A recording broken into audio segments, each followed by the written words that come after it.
The Battle of Midway was a major turning point in the war against Japan. During World War II, Japan had one goal in mind: to remove the United States from the Pacific, so they could expand their territory into Eastern Asia and the Pacific Islands. They wanted to beat the U.S. Pacific Fleet to use Midway as a naval base to attack Pearl Harbor again. They would then dominate the Pacific region. The Japanese planned a surprise attack on Midway, but the U.S. decoded Japanese messages so they knew of the attack. They found this out with their professional code breakers, who received an exact date and method of attack.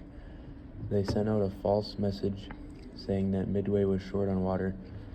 Japan picked it up, then the U.S. picked up their message saying that AF was short on water. 4 Japanese aircraft carriers launched an attack on the U.S. base at Midway on the morning of June 4th, seriously damaging it. The U.S. carrier forces were stationed just east of the island and prepared for combat, which the Japanese were unaware of.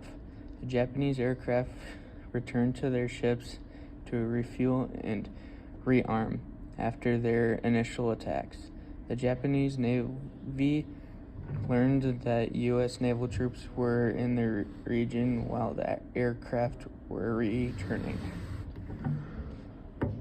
USS Enterprise, USS Hornet, and USS Yorktown launched TBD Devastator torpedo bombers, as well as SBD Dauntless dive bombers on the Japanese fleet. The Japanese carriers Soryu, Akagi, and Kaga were struck. They then started on fire and were abandoned.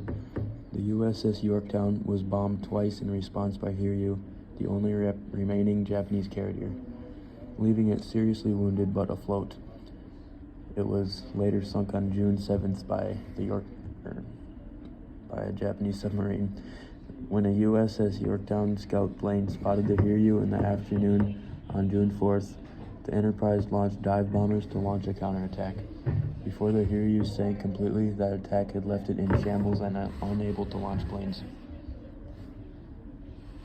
The Japanese were forced to give up over the course of the next 2 days as a result of the U.S. forces' constant attacks.